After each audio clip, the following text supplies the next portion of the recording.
안녕하세요. 이어서 진행하도록 하겠습니다. 오늘은 시장 데이터 쪽 데이터 갖고 오는 코드를 정리를 할 거고요.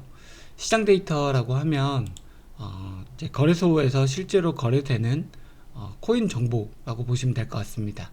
그래서 시장 데이터 갖고 오는 건 get instrument 라는 코드로 갖고 올 거고요. 이 instrument라는 게 쉽게 설명하면 저희 코인 이름 이라고 보시면 될 것 같습니다. 각종 코인들의 종류가 많잖아요. 그래서 내가 거래할 코인 정보를 갖고 오는 그런 내용이라고 보시면 될 것 같습니다. 그래서 list of table of crypto, 그래서 이제 크립토 커런시의 정보를 갖고 오는 내용이고요. 이 이제 인스트루먼트 타입은 이 파람스로 정리해서 갖고 올 겁니다. 그리고 이 데이터의 형태는 이제 보면 이 수압이라고 되어 있는데 OKX 거래소 같은 경우는 이 선물 코인들의 기준이 요 수압으로 정의가 되어 있어요. 현물은 이 수압이라는 코드를 사용하지 않는데 선물 거래는 요거 수압이라는 코드를 사용하니까 요거 반드시 체크를 해주셔야 됩니다. 그리고 이제 석세스 하게 되면 요거 리퀘스트 할 거고요. get에서 public check endpoint가 instrument 쪽 내용을 갖고 와라 라고 이렇게 정리를 하는 겁니다. 그래서 최종적으로 성공이 하게 되면 데이터를 갖고 오게끔 코드가 정리가 되어 있고, 그게 아니면 그냥 리턴해서 결과값만 확인하겠다 라고 보시면 될 것 같습니다. 다음은 이제 인스트루먼트의 정보를 그냥 리스트만 갖고 오는 게 아니라 상세한 정보를 갖고 와야 되기 때문에 get instrument info 라는 추가적인 코드를 하나 더 작성을 했고요. 그래서 특정 상품의 상세 정보를 조회하는 쪽 내용입니다. 이제 파람스로 정보를 갖고 온다고 얘기했죠. 그래서 인스트루먼트 타입은 수압, 이게 다 선물 코인들 정보를 갖고 오는 거고, 인스트루먼트 아이디는 이 아이디로 받아오도록 하겠습니다. 그래서 이것도 엔드포인트는 동일하게 이 public instrument로 받아오면 되고요. 그래서 이제 success 하면 이제 get data를 갖고 올 거고요. 각각의 이제 상품 정보를 반환을 시키는 겁니다. 인스트루먼트 아이디는 이 아이디로 받아서 갖고 오는 거고, 상품 정보, 계약의 크기, 최소 수량 등의 정보를 받아오는 겁니다. 이 오는 정보를 이제 혹시 이제 잘못 받아왔을 경우를 대비해서 기본값으로 일단 받아오는 게 정의를 해 놨거든요. 그래서 요거 보면 계약 크기, 최소 기본값, 그리고 수량들을 이렇게 기본값으로 반환하도록 세팅을 해 놓고요. 이건 실제 거래에 영향을 주는 건 아닙니다. 이제 제가 테스트할 때 요 인포 정보를 잘못 받아온 경우가 종종 발생할 수 있기 때문에 기본값으로 반환을 해오고, 실제 거래할 때는 요거를 사용하는 건 아닙니다. 그래서 이거 데이터의 통신에 해당하는 정보를 좀 받아오는 테스트 용도라고 보시면 될 것 같고요. 엑셉션의 마지막에 이제 정보 실패했을 경우에 리턴 값으로 동일하게 그냥 요 기본값을 갖고 오도록 세팅을 해 놨습니다. 이 부분에 대해서 크게 이제 에러가 날 일이 별로 없어요. 왜냐면 에러가 난다고 치더라도 이 정보가 실제 거래에 영향을 주는 건 아니기 때문에 이 부분을 동일하게 한다고 해서 크게 문제가 되는 건 아닙니다. 이제 다음은 이제 코인 수량을 계약 수량으로 변환 한쪽 내용이 좀 필요한데, 이거는 이제 뒤에 쪽은 다시 정리하는 게 있긴 있거든요. 그래서 뒷부분에 다시 정리할 때 말씀드리겠지만, 그 계약 수량이라는 게 있어요. 저희가 비트코인 한 개 거래를 이제 물량을 넣어서 계약을 한다고 생각을 하는데, 실제로 거래소에서는 이 최소 계약 단위로 거래가 되는 게 있거든요. 거래소마다 차이가 있기 때문에 요렇게 계약 수량 내용을 정리를 하는 거고요. 그래서 코인 수량을 개수로 변환하는 코드입니다. 그래서 컨택트 인포, 계약 정보를 인스트루먼트 인포 요거 기준으로 좀 받아오고요. 그래서 문자열을 이제 플롯으로 변환을 시키는 겁니다. 그래서 컨택트 사이즈, 그리고 이거 라트 사이즈, 미니멈 사이즈 등의 정보를 이렇게 문자열로 변환하는 작업을 한번 해주고요. 그래서 계약의 개수를 카운팅 하는 겁니다. 코인의 전체 수량을 사이즈로 이렇게 계산해서 보는 거고요. 이 이제 라치라고 하면 이게 주문 단위죠.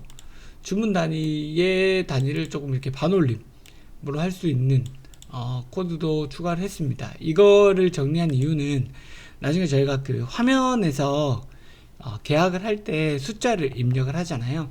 숫자를 입력을 할 때 임의로 저희가 막 0.1, 0.001개 막 이런 식으로 계약을 하거든요. 실제로 비트코인 하나, 이더리움 하나 이런 식으로 한 번에 계약하기가 금액이 크기 때문에 부담스러울 수가 있어요. 그래서 코인은 이렇게 좀 나눠서 계약을 하게 되는데, 그런 계약 단위, 그 물량 단위를 계약으로 좀 이렇게 반올림하는 그런 개념이라고 보시면 될 것 같습니다.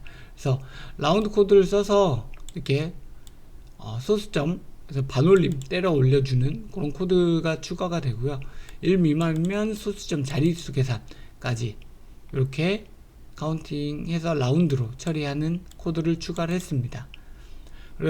그리고 이제 최소 주문 수량을 확인하는 건데, 만일 이제 저희가 계약을 했는데, 이렇게 주문을 했는데 최소 주문 수량이나 계약 수량이 미달될 경우가 생길 수 있거든요. 그럴 때는 최소 주문 수량으로 조정해 주는 겁니다.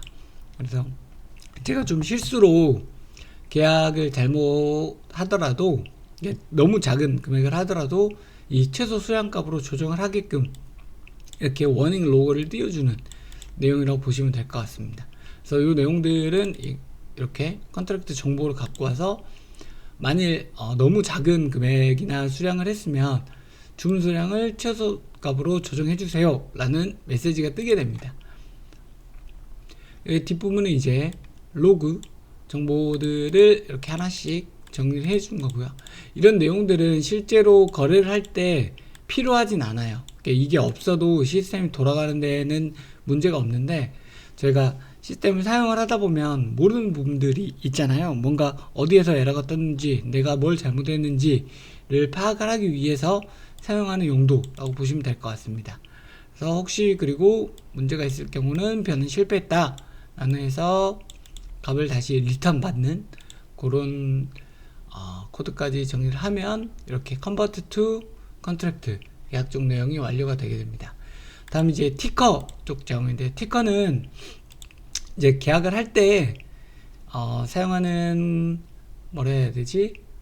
간단한 이제 토큰 같은 형태라고 생각하시면 될 것 같아요. 그래서 뭔가 계약을 하고 주고받은 정보들을 요거 티커로 받아서 정리를 하는데, 이 티커 역시도 이 인스트루먼트 기준으로 갖고 오는 겁니다. 이제 엔드포인트는 API의 마켓 티커 정보를 갖고 오는 거고, 이게 티커는 이제 그런 식의 토큰들이라고 표현했지만 그 숫자들이 있잖아요. 그래서 그 정보를 받아오는 거라고 생각해 주시면 될 것 같고, 티커는 뭐 큰 내용이 없습니다. 그래서 동일하게 작성해 주시면 되고, 이 캔들 정보도 받아오는 거거든요. 이 캔들 정보를 받아올 때 이제 기본적으로 여기는 15분 캔들 정보를 받아오도록 정리를 했습니다. 그래서 15분의 캔들 정보를 받아오는데, 이게 너무 종류가 많잖아요, 시간이. 그래서 리미트가 100개, 캔들의 100개 정보만 갖고 오도록 하겠다 라고 이제 캔들에 대한 정의를 마무리하면 될 것 같고요. 마지막으로 이제 요 클라이언트 정보를 정의를 해주면 됩니다. 그래서 get OKX 클라이언트 라고 정의를 했고요. 그래서 API 정보, 시크릿 정보, 패스프레이즈 이 정보를 통해서 이제 실제로 지금 API를 사용하는 사람의 정보를 다시 갖고 와서 확인을 하는 겁니다. 그래서 인증 정보가 새롭게 없으면 이제 재생성하는 거고, 아니면 업데이트해서 시스템이 돌아갈 수 있는 환경을 구축을 해주는 겁니다. 그러니까 여기까지가 큰 이제 API 통신 쪽 내용들이 정리가 다 됐고, 마지막으로 이제 실행 코드만 작성을 하면 됩니다. 근데 실행 코드 작성 전에 이제 전역 인스턴스라고 해서 이제 OKX 요거 인스턴스 사용하기 위한 요거 싱글톤 패턴 요거 하나 넣어 주시고요. 여기 코드 위치 제일 앞에입니다. 맞춰서 넣어 주시고, 마지막으로 이렇게 메인 실행 함수 넣으시면 됩니다. if 언더바 네임 언더바 하고 이거 메인으로 정리해 주시고, 로그 설정해서 이거 API 테스트 라고 이제 프린트가 나오게 해주시면 됩니다. 사실 뭐 말이 테스트지 실제로 구동되는 거라서 큰 의미는 없고요. 이렇게 요 괄호 안에 땡땡으로 들어간 것들은 그냥 다 글씨 같은 것들이에요. 실제로 코드에 영향을 주는, 시스템에 영향을 주는 건 아니고 밑에 이제 프롬프트에 어떤 식으로 데이터가 쌓이는지를 보여주기 위한 내용이라고 보시면 될 것 같습니다.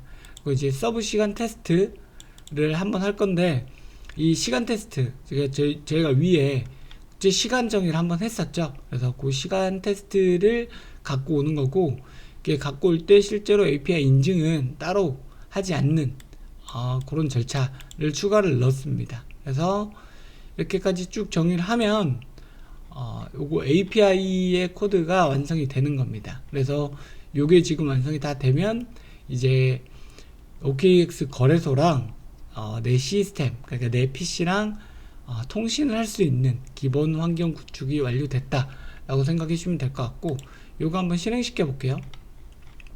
실행시켜 보면 이렇게 디버그 막 적었던 내용들 나고, OKX 요 테스트 실행을 했죠. 그 다음에 요 메인 인포 정보들이 쭉 나오는 겁니다. 이 정보들 엄청 많아요. 근데 보면 제가 보면 이런 겁니다. 지금 이렇게 BTC 비트코인 코드의 인스트루먼트 정보 아이디 갖고 왔고, 이거에는 실제로 이제 내부적으로 사용하는 코드들, 그리고 이게 지금 수압인지 아닌지 등등의 정보들을 갖고 오는 겁니다. 이 모든 코인들 정보를 쭉 갖고 오다 보니까 이렇게 정보가 많아요. 그래서 뭔가 에러가 난 것 같지만 아직까진 에러가 난 수준 아니고 그냥 정보를 다 갖고 오는 그런 단계다 라고 보시면 될 것 같고, 여기 밑에 보면 263개 프로덕트를 갖고 왔네요. 그래서 여기까지 작성이 됐으면 API 통신이 마무리가 된 것 같습니다. 다음 시간에는 트레이더부터 작업을 한번 해볼게요. 트레이더라고 하면 이제 거래를 할 때 사용하는 코드들을 정의를 하는 건데, 어려운 내용은 없고 거의 API에서 거의 정리를 다 해놨기 때문에 트레이더는 그 정보를 땡겨와서 보는 수준이라고 보시면 될 것 같습니다. 구독, 좋아요 해주시고 계속 보면서 자신만의 자동매매, 코인 자동매매 시스템 만들었으면 좋겠습니다. 감사합니다.